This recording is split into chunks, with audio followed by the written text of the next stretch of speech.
ನಮಸ್ಕಾರ ವೀಕ್ಷಕರೇ, ರಾಜ್ಯದ ಖ್ಯಾತ ಸ್ವಾಮೀಜಿ ಯಾರು ಅಂತ ಕೇಳಿದ್ರೆ ಥಟ್ ಅಂತ ನೆನಪಾಗೋದೇ ಕೋಡಿ ಮಠದ ಸ್ವಾಮೀಜಿಗಳು. ಕೋಡಿ ಮಠ ಕರ್ನಾಟಕದಲ್ಲಿನ ಸುಪ್ರಸಿದ್ಧ ಮಠಗಳಲ್ಲಿ ಒಂದು. ಇತ್ತೀಚಿನ ದಿನಗಳಲ್ಲಿ ಅವರ ರಾಜಕೀಯ ಕುರಿತಾಗಿನ ಭವಿಷ್ಯವಾಣಿ ಹೆಚ್ಚು ಸದ್ದು ಮಾಡ್ತಾ ಇದೆ. ಮಳೆ ಬೆಳೆ, ರಾಜಕೀಯ, ಪ್ರಕೃತಿ ವಿಕೋಪ ಅಥವಾ ಅಂತಾರಾಷ್ಟ್ರೀಯ ವಿದ್ಯಮಾನ, ವಿಚಾರ ಯಾವುದೇ ಇರಲಿ ನಿಖರವಾಗಿ ಭವಿಷ್ಯವಾಣಿ ನುಡಿಯೋದ್ರಲ್ಲಿ ಕೋಡಿ ಶ್ರೀಗಳು ನಿಸ್ಸೀಮರು. ಅದೇ ಕಾರಣಕ್ಕೆ ಅವರ ಹೆಸರು ಕೂಡ ಜನಜನಿತವಾಗಿದೆ. ಕೋಡಿ ಮಠದ ಶ್ರೀಗಳು ಭವಿಷ್ಯ ನುಡಿತಾರೆ ಅಂದರೆ ಸಾಕು, ಅದು ದೊಡ್ಡ ಮಟ್ಟದಲ್ಲಿ ಚರ್ಚೆಗೆ ಒಳಪಡುತ್ತೆ. ಕೋಡಿ ಮಠದ ಖ್ಯಾತಿ ಮತ್ತಷ್ಟು ಹೆಚ್ಚಾಗುತ್ತಲೇ ಇದೆ.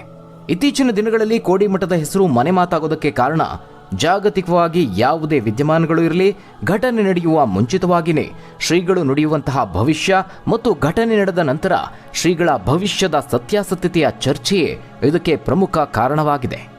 ಆದರೆ ವೀಕ್ಷಕರೇ, ಅವರು ನುಡಿಯುವಂತಹ ಭವಿಷ್ಯವಾಣಿಯ ಹಿಂದೆ, ಅದು ನಿಜವಾಗೋದ್ರ ಹಿಂದೆ ಒಂದು ಅಚ್ಚರಿಯ ಸಂಗತಿ ಇದೆ. ಅದುವೇ ಆ ಪೀಠಕ್ಕಿರುವ ಶಕ್ತಿ. ಹೌದು, ರಾಜ್ಯದ ಹೆಸರಾಂತ ಹಿಂದೂ ಧಾರ್ಮಿಕ ಪೀಠಗಳಲ್ಲಿ ಒಂದು ಕೋಡಿ ಮಠ ಸಂಸ್ಥಾನ. ಈ ಮಠ ಹಾಸನ ಜಿಲ್ಲೆ ಅರಸೀಕೆರೆ ಹಾರನಹಳ್ಳಿಯಲ್ಲಿದೆ. ವೀರಶೈವ ಲಿಂಗಾಯತದ ಈ ಮಠಕ್ಕೆ 100 ವರ್ಷಗಳ ಇತಿಹಾಸವಿದೆ. ಹಾಗೆ ತಾಳೆಗರಿ ಆಧಾರಿತ ಭವಿಷ್ಯಕ್ಕೂ 100 ವರ್ಷಗಳ ಇತಿಹಾಸವಿದೆ. ಇನ್ನು ಕನ್ನಡಕ್ಕೆ, ಕನ್ನಡ ಸಂಸ್ಕೃತಿಗೆ ಮಠದ ಕೊಡುಗೆ ಅಪಾರ. ಈಗಲೂ ಸಹ ಮಠದಲ್ಲಿ ಆದಿಗುರು ಶಂಕರಾಚಾರ್ಯರ ಕೃತಿಗಳು, ವಚನ ಸಾಹಿತ್ಯಗಳು ಮೂಲ ಸ್ವರೂಪದಲ್ಲೇ ಇದೆ ಅಂದರೆ ನೀವು ನಂಬಲೇಬೇಕು. ಹಾಗಾದರೆ ಇಂತಹ ಖ್ಯಾತ ಕೋಡಿ ಮಠದ ಇತಿಹಾಸ ಏನು? ಶ್ರೀಗಳು ನುಡಿಯುವ ಭವಿಷ್ಯವಾಣಿ ನಿಜವಾಗೋದ್ರ ಹಿಂದಿನ ನಿಜವಾದ ರಹಸ್ಯವೇನು? ಅಲ್ಲಿನ ಪೀಠಕ್ಕಿರುವ ಅಗಾಧ ಶಕ್ತಿ ಏನು? ಕೋಡಿ ಮಠವನ್ನ ಸ್ಥಾಪಿಸಿದವರು ಯಾರು? ಮಠದ ಹಿನ್ನೆಲೆ ಏನು? ಆ ಎಲ್ಲದರ ಬಗ್ಗೆ ಅಚ್ಚರಿಯ ಮಾಹಿತಿಯನ್ನ ತಿಳಿದುಕೊಳ್ಳೋಣ. ಈ ಒಂದು ಕುತೂಹಲಕಾರಿ ಮಾಹಿತಿ ತಿಳಿಯುವ ಕುತೂಹಲ ನಿಮಗೂ ಇದ್ರೆ ತಪ್ಪದೇ ಈ ವಿಡಿಯೋವನ್ನ ಲೈಕ್ ಮಾಡಿ ತಿಳಿಸಿ. ಹಾಗೆ ಇದೇ ರೀತಿಯ ಹೆಚ್ಚಿನ ಮಾಹಿತಿಗಾಗಿ ತಪ್ಪದೇ ನಮ್ಮ ಚಾನೆಲ್ಗೆ ಸಬ್ಸ್ಕ್ರೈಬ್ ಮಾಡಿ. ವೀಕ್ಷಕರೇ, ಮಳೆ ಬೆಳೆ, ಪ್ರಾಕೃತಿಕ ವಿಕೋಪ, ರಾಜಕೀಯದಿಂದ ಹಿಡಿದು ಜಾಗತಿಕ ಅಶಾಂತಿಯವರೆಗೆ ನಿಖರವಾದ ಭವಿಷ್ಯವನ್ನ ನುಡಿಯುವಂತಹ ಕೋಡಿಮಠ ಸಂಸ್ಥಾನಕ್ಕೆ 100 ವರ್ಷಗಳ ಇತಿಹಾಸವಿದೆ. ಮತ್ತೊಂದು ವಿಚಾರ ಅಂದ್ರೆ, ಈ ಪೀಠಕ್ಕೆ ರಾಷ್ಟ್ರಮಟ್ಟದಲ್ಲಿ ಹೆಸರು ಬರುವುದಕ್ಕೆ ಕಾರಣ ತಾಳೆಗರಿ ಆಧಾರಿತವಾಗಿ ನುಡಿಯಲಾಗುವ ಭವಿಷ್ಯವಾಣಿ. ಈಗಿನ ಸ್ವಾಮೀಜಿಗಳು ಮಠದ ಪರಂಪರೆಯ 57ನೇ ಯತಿಗಳು. ಪ್ರತಿ ತಿಂಗಳು ಕೃಷ್ಣ ತೃತೀಯದಂದು ಅಂದ್ರೆ ಹುಣ್ಣಿಮೆಯ ನಂತರದ 3ನೇ ದಿನ ಮಠದಲ್ಲಿ ನಡೆಯುವ ಮಹಾಮಂಗಳಾರತಿಗೆ ಭಕ್ತರ ದಂಡೇ ಹರಿದು ಬರುತ್ತದೆ. ಕರಾರುವಕ್ಕಾದ ಭವಿಷ್ಯವನ್ನ ಕೋಡಿಮಠ ಸಂಸ್ಥಾನ ನುಡಿಯುತ್ತಿರುವುದಕ್ಕೂ 100 ವರ್ಷಗಳ ಹಿನ್ನೆಲೆ ಇದೆ. ವೀಕ್ಷಕರೇ, ಹಾಸನ ಜಿಲ್ಲೆ ಅರಸೀಕೆರೆ ತಾಲೂಕಿನ ಹಾರನಹಳ್ಳಿಯಲ್ಲಿನ ದೊಡ್ಡ ಕೆರೆಯ ಕೋಡಿ ಹರಿಯುವ ಭಾಗದಲ್ಲಿ ಕೋಡಿ ಮಠ ಸಂಸ್ಥಾನವಿದೆ. 100 ವರ್ಷಗಳ ಪರಂಪರೆಯ ಈ ಮಠದಲ್ಲಿ ಜ್ಞಾನದ ಕೋಡಿ ಹರಿದಿದ್ದರಿಂದಲೇ ಪೀಠವನ್ನ ಕೋಡಿ ಮಠ ಅಂತ ಕರೆಯಲಾಗುತ್ತದೆ. ಬರೋಬ್ಬರಿ 56 ಪೀಠಾಧಿಪತಿಗಳು ಜ್ಞಾನ ಮತ್ತು ಕಾರ್ಣಿಕದ ದಾಸೋಹವನ್ನ ಮಾಡಿದ ಈ ವೀರಶೈವ ಲಿಂಗಾಯತ ಪರಂಪರೆಯ ಮಠ ಇದಾಗಿದೆ. ಸದ್ಯ ಪೀಠಾಧಿಪತಿಗಳಾಗಿರೋದು ಡಾಕ್ಟರ್ ಶಿವಾನಂದ ಶಿವಯೋಗಿ ರಾಜೇಂದ್ರ ಸ್ವಾಮೀಜಿಗಳು. ಇವರು 57ನೇ ಮಹಾಗುರುಗಳಾಗಿದ್ದಾರೆ. ಇಷ್ಟೆಲ್ಲ ಖ್ಯಾತಿಯನ್ನ ಹೊಂದಿರುವ ಕೋಡಿ ಮಠದ ತಾಳೆಗರಿ ಭವಿಷ್ಯದ ಹಿನ್ನೆಲೆ ಏನು ಅನ್ನೋದ್ರ ಬಗ್ಗೆ ಈಗ ತಿಳಿದುಕೊಳ್ಳೋಣ. ಕೋಡಿ ಮಠದ ಸಂಸ್ಥಾಪಕರು ನೀಲಮಜ್ಜಯ್ಯನವರು ಅಥವಾ ನೀಲಕಂಠ ಮಹಾಸ್ವಾಮೀಜಿಗಳು. ಪವಾಡಗಳಿಂದ ತುಂಬಿರುವ ಇವರ ಸನ್ಯಾಸತ್ವ ಆ ವೇಳೆಗೆ ಸಾಕಷ್ಟು ಹೆಸರನ್ನ ಪಡೆದಿತ್ತು. ಇವರಿಗೆ ಈ ಹೆಸರು ಬರುವುದಕ್ಕೆ ನೀಲಮ್ಮ ಎನ್ನುವ ಬಾಲಕಿಯ ತ್ಯಾಗದ ಕಥೆಯೂ ಇದಕ್ಕೆ ಹೊಂದಿಕೊಂಡಿದೆ. ಹಲವು ಶತಮಾನಗಳ ಹಿಂದೆ ಹಾರನಹಳ್ಳಿಯಲ್ಲಿ ಲಿಂಗಣ್ಣ ರಾಜ ಎನ್ನುವ ಪಾಳೆಗಾರನ ಆಡಳಿತವಿತ್ತು. ಸಂತಾನತ್ವದ ನೋವಿನಿಂದ ಬಳಲುತ್ತಿದ್ದ ಈತನಿಗೆ ನೀಲಮಜ್ಜಯ್ಯನ ಪವಾಡದ ಬಗ್ಗೆ ಗ್ರಾಮಸ್ಥರೊಬ್ಬರು ವಿವರಿಸುತ್ತಾರೆ. ದೇಶ ಸಂಚಾರದಲ್ಲಿದ್ದ ನೀಲಮಜ್ಜಯ್ಯನವರನ್ನ ಭೇಟಿಯಾಗಿ ತಮ್ಮ ದುಃಖವನ್ನ ತೋಡಿಕೊಳ್ಳಲು ಪಾಳೆಗಾರ ಕಾಯುತ್ತಿರುತ್ತಾನೆ. ಒಂದು ದಿನ ಸ್ವಾಮೀಜಿಗಳು ಹಾರನಹಳ್ಳಿಗೆ ಬಂದಾಗ ಅವರ ಆಶೀರ್ವಾದವನ್ನ ಪಡೆದು ಪುತ್ರ ಸಂತಾನಕ್ಕಾಗಿ ಪ್ರಾರ್ಥನೆಯನ್ನ ಸಲ್ಲಿಸುತ್ತಾರೆ. ನಿನಗೆ ಸಂತಾನ ಪ್ರಾಪ್ತಿಯಾಗಲಿದೆ, ಆದರೆ ಹೆಣ್ಣು ಸಂತಾನವಾಗಲಿದೆ ಅಂತ ಭವಿಷ್ಯವನ್ನ ನುಡಿಯುತ್ತಾರೆ. ಈ ವಿಚಾರವನ್ನ ಕೇಳಿ ಸಂತೋಷದಿಂದ ಪಾಳೆಗಾರರು ತಮ್ಮ ಅರಮನೆಯಲ್ಲೇ ಉಳಿದುಕೊಳ್ಳಲು ವಿನಂತಿಸಿಕೊಳ್ತಾನೆ. ಮುಂದೊಮ್ಮೆ ಬಂದಾಗ ಬರುತ್ತೇನೆ ಅಂತ ಹೇಳಿ ನೀಲಮಜ್ಜಯ್ಯನವರು ಮತ್ತೆ ಸಂಚಾರಕ್ಕೆ ತೆರಳುತ್ತಾರೆ. ಇದೇ ಭವಿಷ್ಯವನ್ನ ನೋಡಿ ಕೋಡಿ ಮಠದ ಸಂಸ್ಥಾನದಲ್ಲಿ ನುಡಿಯಲಾದ ಮೊದಲ ಭವಿಷ್ಯ ಅಂತ ಹೇಳಲಾಗುತ್ತದೆ. ನೀಲಮಜ್ಜಯ್ಯನವರು ನುಡಿದ ಭವಿಷ್ಯದಂತೆ ಪಾಳೆಗಾರನಿಗೆ ಸಂತಾನ ಪ್ರಾಪ್ತಿಯಾಗುತ್ತದೆ. ಗುರುಗಳ ಹೆಸರು ಮೊದಲಿಗೆ ಇರುವಂತೆ ಆ ಪಾಳೆಗಾರ ತಮ್ಮ ಮಗಳಿಗೆ ನೀಲಮ್ಮ ಎನ್ನುವ ಹೆಸರನ್ನಿಡ್ತಾನೆ. ಬಾಲ್ಯದಿಂದಲೇ ಅಪ್ರತಿಮ ಶಿವಭಕ್ತೆಯಾಗಿರುವ ನೀಲಮ್ಮ ಸದಾ ಶಿವನ ಸ್ಮರಣೆಯಲ್ಲಿ ತೊಡಗಿಸಿಕೊಂಡಿರ್ತಾಳೆ.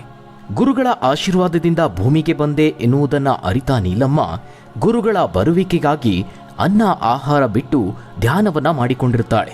ಸಂಚಾರದಿಂದ ವಾಪಸ್ ಬರುವಾಗ ನೀಲಮಜ್ಜಯ್ಯ ಶ್ರೀಗಳಿಗೆ ಪಾಳೆಗಾರ ಅದ್ದೂರಿ ಸ್ವಾಗತವನ್ನ ಮಾಡ್ತಾನೆ. ಇನ್ನು ನೀಲಮ್ಮ ಗುರುಗಳನ್ನ ನೋಡಿ ಕಣ್ಣೀರಿನ ಕೋಡಿಯನ್ನ ಹರಿಸ್ತಾಳೆ. ಎಲ್ಲಿ ಭಕ್ತೆಯೋ ಅಲ್ಲೇ ಗುರುಗಳು ಅಂತ ಅವಳ ಜೊತೆ ಇರುವ ಅಭಯ ಗುರುಗಳಿಂದ ನೀಲಮ್ಮಗೆ ಸಿಗುತ್ತೆ. ಪಾಳೆಗಾರನ ಕೋರಿಕೆಯ ಮೇರೆಗೆ ಅಲ್ಲೇ ತಂಗಲು ನಿರ್ಧರಿಸುವ ನೀಲಮಜ್ಜಯ್ಯ ಶ್ರೀಗಳು ಕಲ್ಲನ್ನ ಪೂರ್ವ ದಿಕ್ಕಿಗೆ ಎಸೆದು ಆ ಕಲ್ಲು ಬಿದ್ದ ಜಾಗವನ್ನ ಮಠವನ್ನ ನಿರ್ಮಿಸಲು ಸೂಚಿಸುತ್ತಾರೆ. ಆದರೆ ಅಲ್ಲಿ ನಾನು ನೆಲೆಸುವುದು ಶಶೀರವಾಗಿ ಅಲ್ಲ, ಸಮಾಧಿಯಲ್ಲಿ ಅನ್ನುವ ಮಾತನ್ನ ಹೇಳ್ತಾರೆ. ಗುರುವಿನ ಆದೇಶದಂತೆ ಮಠದ ನಿರ್ಮಾಣದ ಜೊತೆಗೆ ಮಠದ ಆವರಣದಲ್ಲಿ ಸಮಾಧಿಯನ್ನು ನಿರ್ಮಿಸಲು ಪಾಳೆಗಾರ ಆರಂಭಿಸುತ್ತಾನೆ. ಜೊತೆಗೆ ಯಾವ ಗಳಿಕೆಯೆಂದು ಸಮಾಧಿಯಾಗ್ತೇನೆ ಅನ್ನುವುದನ್ನ ಮುಂಚಿತವಾಗಿಯೇ ಗುರುಗಳು ಹೇಳಿರುತ್ತಾರೆ. ಗುರುಗಳು ಸಮಾಧಿಯಾಗುವ ದಿನ ಹತ್ತಿರ ಬರ್ತಿದ್ದಂತೆ ನೀಲಮ್ಮ ಗುರುಗಳ ಸಮಾಧಿಗೂ ಮುನ್ನವೇ ತಾನೇ ಸಮಾಧಿಯಾಗ್ತೇನೆ ಅಂತ ಹಠ ಹಿಡಿತಾಳೆ. ಈಕೆಯ ದೈವಿಕ ಶಕ್ತಿಯನ್ನ ಅರ್ಥ ಮಾಡಿಕೊಳ್ಳುವ ಶ್ರೀಗಳು ತನಗಾಗಿ ನಿರ್ಮಿಸಿರುವ ಸಮಾಧಿಯಲ್ಲಿ ಆಕೆಯ ಸಮಾಧಿ ಮಾಡಲು ಆದೇಶಿಸುತ್ತಾರೆ. ಜೊತೆಗೆ ಈ ಗುರು ಪರಂಪರೆ ಮುಂದುವರಿಯುವುದು ನಿನ್ನ ಪರೀಕ್ಷೆಯ ನಂತರ ಎನ್ನುವ ವಚನವನ್ನ ಆ ಬಾಲಕಿಗೆ ನೀಡ್ತಾರೆ. ಜೊತೆಗೆ ನೀಲಮ್ಮನ ಪೋಷಕರಿಗೆ ಮುಂದಿನ ಪೀಠಾಧಿಪತಿಗಳ ಆಯ್ಕೆ ಇದೇ ದಿಕ್ಕಿನಲ್ಲಿ ಸಾಗಬೇಕು ಅಂತ ಪಾಳೆಗಾರರಿಗೆ ಸೂಚನೆ ನೀಡ್ತಾರೆ.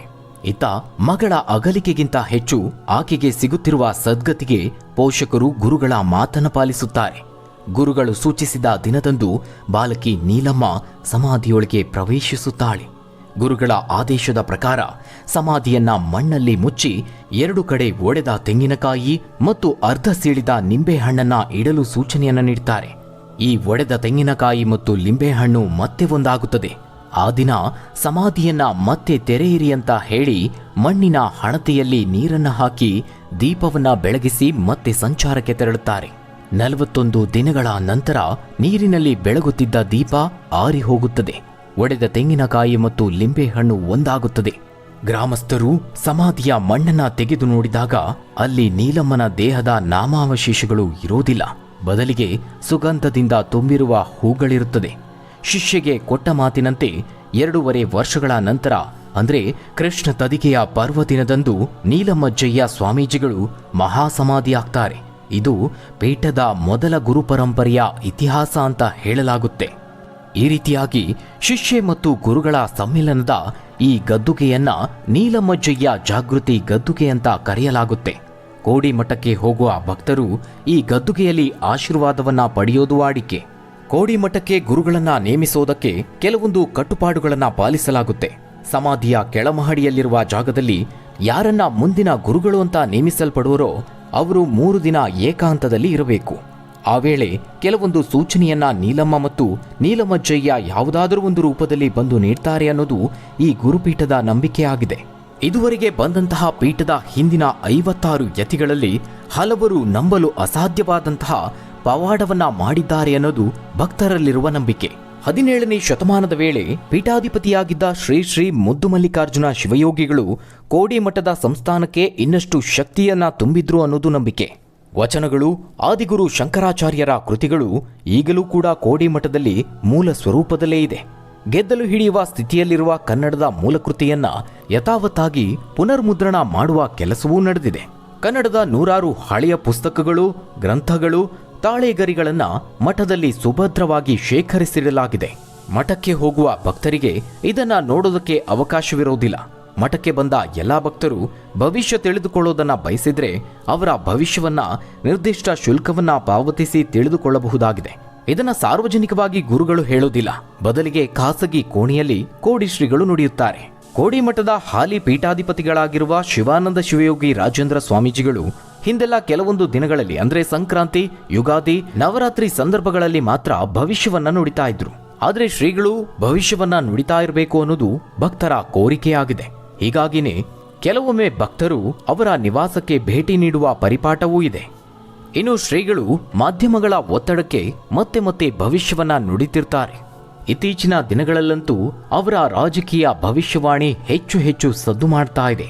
ಇದೇ ಕಾರಣಕ್ಕೆ ಗಣ್ಯಾತಿ ಗಣ್ಯರು ಕೂಡ ಕೋಡಿ ಮಠಕ್ಕೆ ಭೇಟಿ ನೀಡಿ ಶ್ರೀಗಳ ಆಶೀರ್ವಾದವನ್ನ ಪಡೆದುಕೊಳ್ತಾರೆ.